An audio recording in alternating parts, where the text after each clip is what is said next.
ਪਾਕਿਸਤਾਨ ਦੇ defence minister Khwaja Asif ਦੇ ਬਿਆਨ ਨੂੰ ਲੈ ਕੇ ਇੰਡੀਆ ਯੂਨਾਈਟਿਡ ਨੇਸ਼ਨ ਦੇ ਵਿੱਚ ਪਹੁੰਚ ਗਿਆ। ख्वाजा आसिफ ਨੇ ਪਿਛਲੇ ਦਿਨਾਂ 'ਚ ਜਿਹੜਾ ਇੱਕ ਇੰਟਰਵਿਊ ਦਿੱਤਾ ਤਾਂ ਉਹਦੇ ਦੌਰਾਨ ਉਹਨੇ ਕਿਹਾ ਕਿ ਹਾਂਜੀ ਅਸੀਂ ਅਮਰੀਕਾ ਦੇ ਕਹਿਣ 'ਤੇ ਗੰਦੇ ਕੰਮ ਕਰਦੇ ਰਹੇ ਹਾਂ।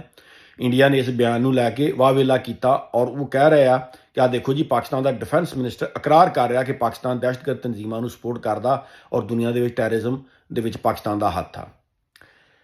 ਪਹਿਲੀ ਗੱਲ ਤਾਂ ਇਹ ਆ ਕਿ ਇਹ ख्वाजा आसिफ ਆ, ਉਹਨੂੰ ਇੰਗਲਿਸ਼ ਨਹੀਂ ਬੋਲਣੀ ਆਉਂਦੀ।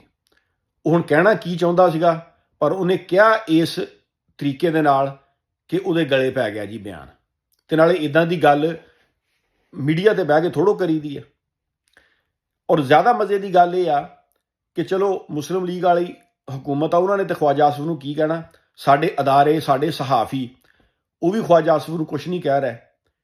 ਨਾ ਉਹ ਕਹਿ ਰਿਹਾ ਕਿ ਇਹ ਗੱਦਾਰ ਆ, ਇਹਨੇ ਪਾਕਿਸਤਾਨ ਦੇ ਨਾਲ ਜ਼ੁਲਮ ਕੀਤਾ, ਇੱਦਾਂ ਦਾ ਬਿਆਨ ਦੇ ਕੇ ਇਹਨੇ ਪਾਕਿਸਤਾਨ ਨੂੰ ਫਸਾਤਾ।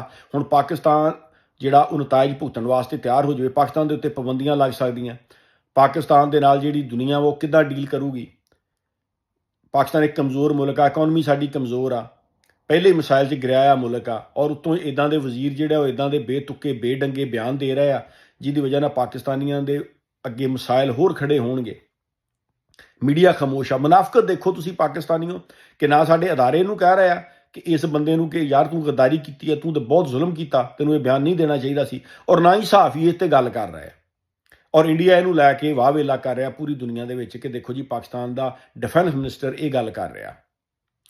ਹੁਣ ਪਾਕਿਸਤਾਨ ਆ ਪਿਛਲੇ ਦਿਨਾਂ 'ਚ ਇੰਡੀਆ ਦੇ ਵਿੱਚ ਜਿਹੜਾ ਉਹ ਮਕਬੂਜ਼ਾ ਕਸ਼ਮੀਰ ਦੇ ਵਿੱਚ ਉਹ ਵਾਕਿਆ ਹੋਇਆ ਦਹਿਸ਼ਤਗਰਦੀ ਦਾ, ਪਾਕਿਸਤਾਨ ਕਹਿ ਰਿਹਾ ਕਿ ਦੇਖੋ ਜੀ ਤੁਸੀਂ ਤੁਹਾਡੇ ਕੋਲ ਕੋਈ ਸਬੂਤ ਆ ਤੇ ਰੱਖੋ, ਤੇ ਬਿਲਕੁਲ ਇਹ ਜਾਇਜ਼ ਮੁਤਾਲਬਾ ਵਾ, ਲੇਕਿਨ ਦੁਨੀਆ ਇਹਨੂੰ ਨਹੀਂ ਮੰਨ ਰਹੀ। ਉਹਦੀ ਵਜ੍ਹਾ ਪਤਾ ਕੀ ਹੈ ਪਾਕਿਸਤਾਨੀ ਕਿਉਂ ਨਹੀਂ ਮੰਨ ਰਹੀ ਦੁਨੀਆ?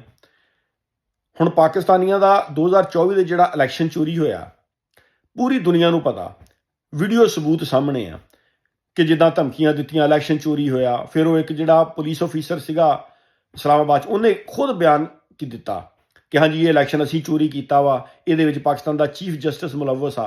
ਹੁਣ ਦੱਸੋ ਇੰਨੇ ਵਾਜ਼ਿਆ ਸਬੂਤ ਹੋਣ ਦੇ ਬਾਵਜੂਦ ਕਿਆ ਪਾਕਿਸਤਾਨੀ ਅਦਾਰਿਆਂ ਨੇ, ਹਕੂਮਤ ਨੇ ਉਹ ਸਬੂਤ ਮੰਨੇ ਆ? ਨਹੀਂ ਮੰਨੇ। ਹੋਰ ਸਬੂਤ ਕਿੱਦਾਂ ਦੇ ਚਾਹੀਦੇ ਆ ਕਿ ਇੱਕ ਕਮਿਸ਼ਨਰ ਰਾਵਲਪਿੰਡੀ ਉਹਨੇ ਬਿਆਨ ਦਿੱਤਾ ਕਿ ਹਾਂਜੀ ਅਸੀਂ ਧਾਂਦਲੀ ਕੀਤੀ ਆ ਔਰ ਮੈਂ ਇਹਦੇ 'ਚ ਮੁਲਵਸ ਆ, ਸਾਨੂੰ ਸਰੇਆਮ ਫਾਂਸੀ ਦਿੱਤੀ ਜਾਵੇ, ਔਰ ਇਹਦੇ ਵਿੱਚ ਪਾਕਿਸਤਾਨ ਦਾ ਚੀਫ ਜਸਟਿਸ ਕਾਜ਼ੀ ਫਾਜ਼ੀ ਸਾਹਿਬ ਵੀ ਮੁਲਵਸ ਆ। ਹੁਣ ਇਦੋਂ ਵੱਡਾ ਸਬੂਤ ਹੋਰ ਕਿਹੜਾ ਚਾਹੀਦਾ? ਕਿਆ ਸਾਡੇ ਅਦਾਰਿਆਂ ਨੇ ਮੰਨ ਲਿਆ? ਤੇ ਇੰਡੀਆ ਕਿਹਨੂੰ ਸਬੂਤ ਦੇਵੇ ਜਦ ਕਿਸੇ ਨੇ ਮੰਨਣੇ ਹੀ ਨਹੀਂ। ਇੱਥੇ ਇਮਰਾਨ ਖਾਨ ਨੂੰ ਗੋਲੀਆਂ ਲੱਗੀਆਂ, ਉਹ ਬੰਦਾ ਫੜਿਆ ਗਿਆ, ਇਮਰਾਨ ਖਾਨ ਕਹਿੰਦਾ ਰਿਹਾ ਕਿ ਹਾਂਜੀ ਮੇਰੇ ਆਹ ਮੁਜਰਮ ਆ, ਕਿਆ ਉਹਨਾਂ ਨੂੰ ਕੋਈ ਸਜ਼ਾ ਮਿਲੀ? FIR ਵੀ ਦਰਜ ਨਹੀਂ ਹੋਈ। ਇਸੇ ਤਰੀਕੇ ਨਾਲ ਅਰਸ਼ਦ ਸ਼ਰੀਫ ਜਿਹੜਾ ਸਹਾਫੀ ਉਹਨੂੰ ਕਤਲ ਕਰਤਾ ਗਿਆ।